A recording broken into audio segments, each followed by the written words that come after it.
अभी हाल में एक बड़े कम्युनिस्ट नेता जो हैं वो उनका देहावसान हुआ, अ, उनकी जीवन लीला समाप्त हुई और तमाम राजनीतिक दलों ने जो है अपनी श्रद्धांजलि जो है प्रकट की।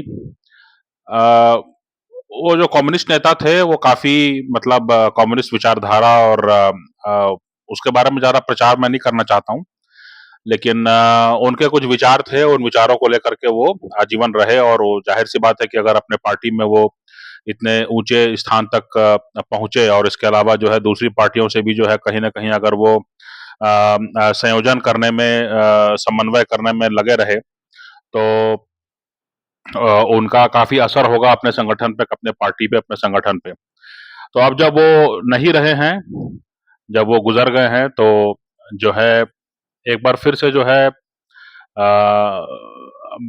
भारतीय जनता पार्टी जो है कोशिश कर सकती है कि कम्युनिस्ट पार्टी की तरफ जो है हाथ बढ़ाए और ये कोशिश करे कि जो है जो देश के बड़े मुद्दे हैं उन पर जो है कम से कम कम्युनिस्ट पार्टी जो है वो स्टैंड पे अपने दोबारा सोचे, है ना? जैसे मैंने कल भी एक वीडियो बनाया था जब मैंने कहा था कि पाकिस्तान के जो रक्षा मंत्री हैं वो 2 पार्टियों का नाम लेके कह रहे थे कि उनका स्टैंड और हमारा स्टैंड कश्मीर के 370 पर जो है वो समान है, लगभग समान है। तो ये मैंने कल भी चिंता जताई थी कि भई ये तो काफ़ी गंभीर मुद्दा है क्योंकि पाकिस्तान में सत्ता में वही रह सकता है जिसको पाकिस्तानी सेना और आईएसआई का जो है माने एनओसी मिला हो। तो पाकिस्तानी सेना और जो आईएसआई है उनका जो है प्रवक्ता ही जो है वो पाकिस्तान में जो है सरकार में रह सकता है। तो पाकिस्तान के रक्षा मंत्री जो हैं वो कहीं न कहीं ये कह रहे हैं कि पाकिस्तानी सेना और वहाँ की आईएसआई जो है उनका जो कश्मीर पर लाइन है, वो भारत में भी कुछ जो है कुछ राजनीतिक दलों का जो है मिलता-जुलता लाइन है। तो ये काफ़ी आपत्तिजनक है, काफ़ी डराने वाला है ये।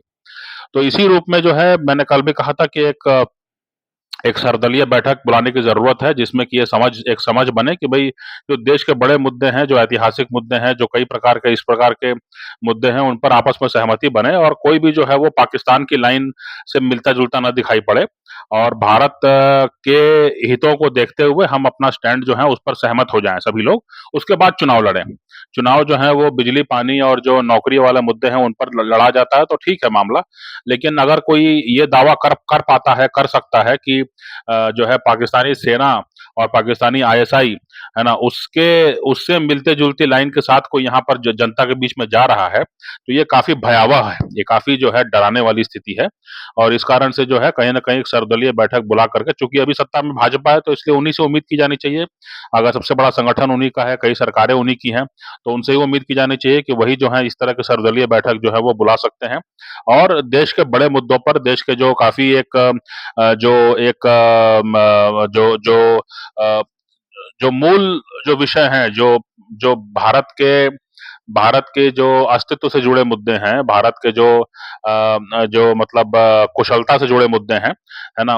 उन मुद्दों पर जो है आपस में सहमति बननी चाहिए, ब होनी चाहिए, है ना? तो इसलिए जो है जैसा मैंने कहा कि कम्युनिस्ट नेता जो हैं वो अब रहे नहीं, तो एक बहुत शीर्ष उनका स्थान रहा, काफ़ी दशकों तक उनका असर रहा। तो अब जो है नए सिरे से जब कम्युनिस्ट पार्टी का नेतृत्व है, जो युवा नेतृत्व है अपेक्षाकृत जो कि अभी हाल में जो है पिछले 20 सालों में 30 सालों में जो है वो ऊपर आए होंगे। तो उनसे जो है कहीं न कहीं कॉन्टैक्ट स्थापित किया जाना चाहिए, उनसे जो है कहीं न कहीं एक संपर्क स्थापित किया जाना चाहिए और उनको कहना चाहिए कि भई कम्युनिस्ट विचारधारा में जो है थोड़ा-सा हम रद्द-बदल करके जो है अभी तक जो पार्टी की लाइन रही है क कई मुद्दों पर उसमें कुछ बदलाव अगर हम करें, तो जो है सभी जो है वो एक लेवल प्लेइंग फील्ड हो जाएगा और जनता में भी जो है आशंकाएँ जो है वो कम होंगी। तो इस प्रकार से जो है सर्वदलीय बैठक बना माने बुला करके जो जो बड़े मुद्दे हैं उन पर सहमति बनाई जा सकती है, बनाई जानी चाहिए ऐसा मुझे लगता है। उससे फिर होगा ये कि जो है सभी को लेवल प्लेइंग फील्ड मिल जाएगा और जो है चुनाव जो है वो जनहित के मुद्दों पर जो स्थानीय मुद्दे हैं उसी पर होगा। अब ये विचार कितना स्वीकार हो सकता है, कितना एक्सेप्टेबल हो सकता है और जो जो मतलब विरोधी पार्टियाँ हैं भाजपा की वो कितना इसको स्वीकार कर पाएँगी, है ना? ये कोई ज़रूरी नहीं है कि जो है मतलब वो माने कि हाँ, भाजपा की पहल पर जो है हमने इसको मान लिया, ऐसा नहीं है। वो खुद से जो है अपने अंदर विचार मंथन करें और उसके बाद में कोई प्रस्ताव पारित करें, वो भी एक रास्ता है ना? खुद से भी वो सोचे कि हाँ, किन मुद्दों पर उनका क्या स्टैंड रहा है अभी तक और उससे देश को नुकसान हुआ है, उनकी खुद की राजनीति को, उनकी खुद की पार्टी को नुकसान हुआ है ना?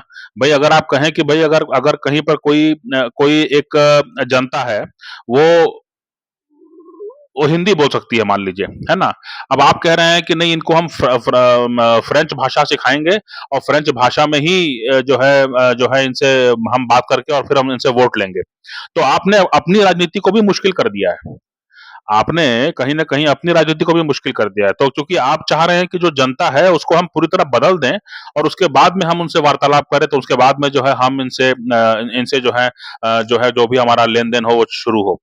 है ना? तो जो जनता है उसको स्वीकार नहीं पा रहे हैं। है ना? ये जो कई सारे जो किनारे पड़े दल हैं या जो कहीं-कहीं इक्का-दुक्का सरकारें बनी हुई हैं और जहाँ सरकारें बनी भी हुई हैं वहाँ पर हिंसा का काफ़ी बड़ा स्तर है ना? हिंसा और हिंदुओं के प्रति जो है आक्रोश और हिंदुओं के प्रति एक अवहेलना का भाव जो है वो काफ़ी जो है। तो इसलिए जो है उससे होगा ये कि जो है जो आबादी जहाँ पर है उसी को जो है स्वीकार करके जो है जब आप अपनी राजनीति करेंगे, तो उससे आपको भी फ़ायदा होगा और आप टक्कर दे पाएँगे न भाजपा को भी, है ना? अभी क्या हो रहा है कि अभी जो है आप कोशिश ये कर रहे हैं कि जो हिंदी जानने वाले लोग हैं, है ना? जो कि अपने घर परिवार में हिंदी सीखे हैं, उनको आप कह रहे हैं कि पहले इनको फ्रेंच भाषा सिखाओ, फ्रेंच में इनको पारंगत बनाओ और उसके बाद में हम इनसे फ्रेंच में हम बात करेंगे और फ्रेंच में ही जो है इनको कहेंगे कि आप वोट हमको देने आइए।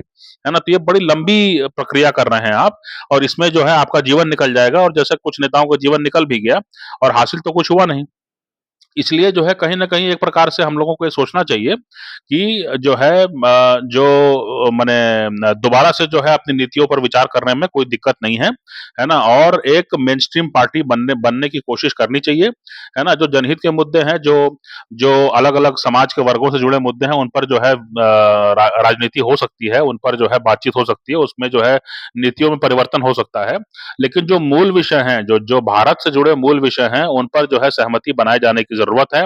जो विदेश नीति है, जो भारत का पड़ोस है ना? उससे कैसे डील करना है, जो भारत का जो एक देश में हथियार बनाने का जो कॉन्सेप्ट है, जो कि अभी तक नहीं हुआ, 2014 के बाद ही ये शुरू हुआ है।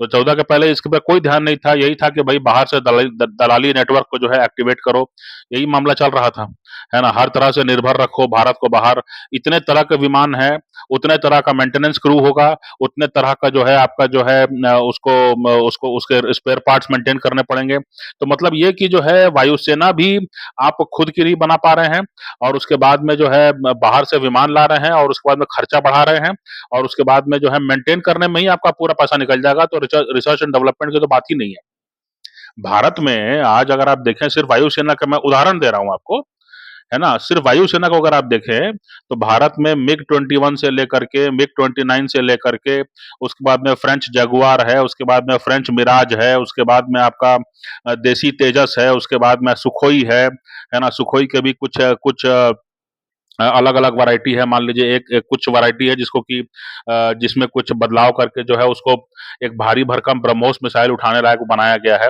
कुछ सुखोई ऐसे हैं जो कि जो है वो दूसरे तरह के मिसाइलों से लैस हो सकते हैं।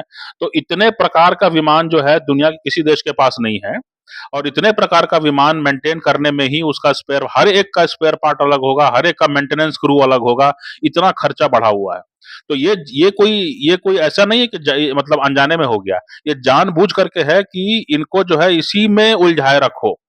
इनको इसी में उलझाए रखो जिससे कि जो है भारत की वायुसेना को मॉडर्नाइज़ेशन ना कर सकें, है ना? एक बड़े अच्छा मने म ये था एक डिफेंस स्पेशलिस्ट हैं उन्होंने एक मुद्दा उठाया, जब चीन का जो है आक्रोश बढ़ा चीन का जो है 2020 में जो है टकराव बढ़ने की नौबत आ गई, तो उन्होंने ये सुझाव दिया कि रूस के पास जो हैं, वो बड़ा तेज़ उड़ने वाले लंबी दूरी के बम वर्षक हैं, है ना? उसको स्ट्रेटेजिक बॉम्बर्स कहते हैं। आप इसको सर्च कर सकते हैं। टुपोलोव श्रेणी के हैं, टुपोलोव सीरीज़ के हैं। सफ़ेद रंग का जो है, बड़ा बेहतरीन सुंदर लगता है देखने में और ये क्या है कि 40 से 60 टन जो है, बम जो है लेके उड़ सकता है और ये जो है जहाँ पे भी गिरेगा तो पूरा का पूरा शहर है या कोई भी जो बहुत महत्वपूर्ण आधारभूत संरचना है, कोई डैम है, कोई इस तरह का जो है उसको पूरी तरह से नेस्तनाबूद कर सकता है। तो इससे होगा क्या कि इससे एक डर का माहौल पैदा होगा, है ना? वो चीन जो है काफ़ी आक्रामक हो रहा है और भारत के पास वायुसेना में कुछ कमी है, तो इसको तुरंत जो है आपूर्ति की जा सकती है। रूस से जो है हम ऐसे बम वर्षक की माँग कर सकते हैं और 6 से 7 अगर बम वर्षक ऐसे हों हमारे पास, तो हम जो है काफ़ी सक्षम होंगे चीन को डराए रखने में, उनको जो है हम सीमाओं से दूर रखने में काफ़ी उनको उनको काफ़ी एक सोचना पड़ेगा कि ये रूसी बम वर्षक के साथ तैनात हैं यहाँ पर, है ना? तो ये आक्रोश ये उन्होंने कहा। फिर उन्होंने इसी का इतिहास बताया, उन्होंने कहा कि सोवियत यूनियन जो है बहुत पहले से हमको ऑफर कर रहा है कि ये बम वर्षक आप चाहें तो आप खरीदिए, आपको काफ़ी काम आ सकता है ना? ये 13,000 15,000 किलोमीटर तक उड़ सकते हैं, काफ़ी लंबी दूरी के हैं और आपका जो पावर प्रोजेक्शन है भारत का, है ना? वो काफ़ी दूर तक जा सकता है ना? और आपको काफ़ी इससे फ़ायदा होगा और जो है पाकिस्तान और चीन दोनों को डर लगेगा कि भई ये इनके पास ये बम वर्षक है, ये काफ़ी दूरी से है, मतलब ये उसकी इतनी क्षमता है उस बम वर्षक की कि वो भारत की ओर से नहीं, तो वो घूम करके जो है पाकिस्तान को दूसरी तरफ से जो है अंदर घुस करके वहाँ पे उसका रेंज बहुत ज़्यादा है और वो सुपरसोनिक विमान है और वो काफ़ी भारी बम लेके उड़ सकता है। तो पाकिस्तान को डर लगेगा तो वो कहीं न कहीं उसको एक सोचना पड़ेगा कि भई हम ज़्यादा उकसावा तो नहीं कर रहे हैं भारत को। तो इस तरह के उन्होंने कहा कि पहले भी जो है मना कर दिया गया, पहले भी कहा गया कि भई ये तो विमान हमारे काम का नहीं है, ऐसा-वैसा करके कोई हील-हवाला देकर के उसको मना कर दिया गया। तो ये भारतीय वायुसेना को जैसे बने तो ये यही मेरा कहने का मतलब है कि इन विषयों पर सहमति बनाने की ज़रूरत है, इन विषयों पर जो है कि हमको जो है देसी जो है हथियार उद्योग बनाना है, हमको देशी रूप में जो है हमको अपना वायुसेना बनानी है, हमको हर तरह की क्षमता रखनी है, हमको हर तरह की जो डिफेंस प्लेटफ़ॉर्म पे उसका हमको अनुभव होना चाहिए, उसपे हमको जो है उसको विकसित करने का और उसको चलाने का, उसको मेंटेन करने का अनुभव होना चाहिए। ये बड़े विषय हैं और अभी तक जो है भारतीय सेना को कमज़ोर रखने की काफ़ी कोशिश की गई, लेकिन 2014 के बाद कम से कम एक शुरुआत हुई, कम से कम हल्के लड़ाकू विमान जो हैं खरीदे जाने लगे। अभी भी जो है दबाव है पूरी दुनिया का कि आप हमसे बेहतर विमान खरीद लीजिए। लेकिन भारत सरकार का जो है कोशिश है कि भई देर-सवेर जो है हम अपना ही कुछ काम करें, अपना ही जो है देसी विमान को ही हम बनाएँ और तेजस मार्क 2 जो कि मध्यम वज़नी लड़ाकू विमान होगा। तो इससे होगा ये कि हम जो है बहुत सारा स्पेयर पार्ट्स और बहुत सारा मेंटेनेंस क्रू है, उसको मेंटेन नहीं करना पड़ेगा। उसको हम जाने दे सकते हैं, हमारे पास सिर्फ़ तेजस श्रेणी के विमान होंगे और तेजस श्रेणी के विमानों को जो है उसका स्पेयर पार्ट्स जो है बड़ी संख्या में बन सकता है और उनको जो है कई तरीके से उनको आप कस्टमाइज़ कर सकते हैं। तो इस ये मैंने एक उदाहरण बताया मैंने, सिर्फ़ वायुसेना का। इसी तरह से जो है आपका जो है जो बड़े खर्चे हैं जो नेवी वगैरह में जो है ना? 3-3 4-4 एयरक्राफ्ट कैरियर बनाने की बात हो रही है। तो उसके लिए भी जो है सहमति होनी चाहिए कि हाँ, भारत जो है वो अपनी सीमा से, अपनी समुद्री सीमा से बहुत दूर भी जाकर के पावर प्रोजेक्शन करना चाहता है। तो ये नीति का मामला है। तो इन नीतियों पर जो है सभी पार्टियाँ अगर सहमत हों तो बेहतर होगा क्योंकि लोगों को लगेगा कि भई ठीक है जो निवेश आ रहा है, जो निवेश करना चाहेगा वो भी कहेगा कि भई इन मुद्दों पर जो है सभी पार्टियों में जो है सहमति है, तो हमको पैसा लगाने में कोई दिक्कत नहीं, कोई सरकार बदलेगी तब भी कोई बात नहीं है ना? अभी तक क्या है कि कहीं न कहीं एक हिचक है क्योंकि लोगों को लग रहा है कि भई अभी मोदी सरकार है, ये देशी प्लेटफ़ॉर्म को ज़्यादा तरजीह देती है। लेकिन कोई दूसरी पार्टी आएगी तो हो सकता है कि वो फिर से विदेशी जो है गोरे-चिट्टे लोगों के फेर में पड़ जाए। तो इसको लेके आशंका है। तो वही मैंने कहा कि इन चीज़ों को लेकर के इससे देश का नुकसान हो रहा है, देश की नीति का नुकसान हो रहा है, देश में जो है एक आशंका का माहौल बन रहा है और देश एक एक आकर्षक निवेश का जो डेस्टिनेशन है, वो होते हुए भी कहीं न कहीं एक आशंका की स्थिति बनी हुई है कि भई सरकार बदल गई तो क्या होगा? ये सरकार ना रही तो क्या होगा?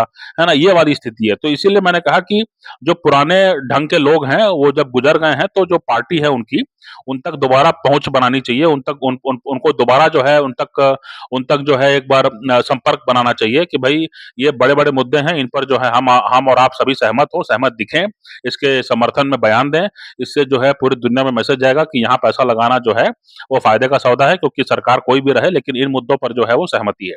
तो इससे जो है देश को फ़ायदा होगा, काम तेज़ी से होगा, देश जल्दी मजबूत होगा, जो पुराना किया धरा है हो सकता है लोग भूल जाएँ, हालाँकि वो सब जो अपराध हैं वो कम थोड़ी हैं, लेकिन हो सकता है कि लोग भूल जाएँ, है ना? तो इसलिए ये एक अच्छी प्रक्रिया हो सकती है क्योंकि चीज़ें बहुत तेज़ी से बदल रही हैं इसलिए इन चीज़ों पर जो है कहीं न कहीं सहमति होने से अच्छा है।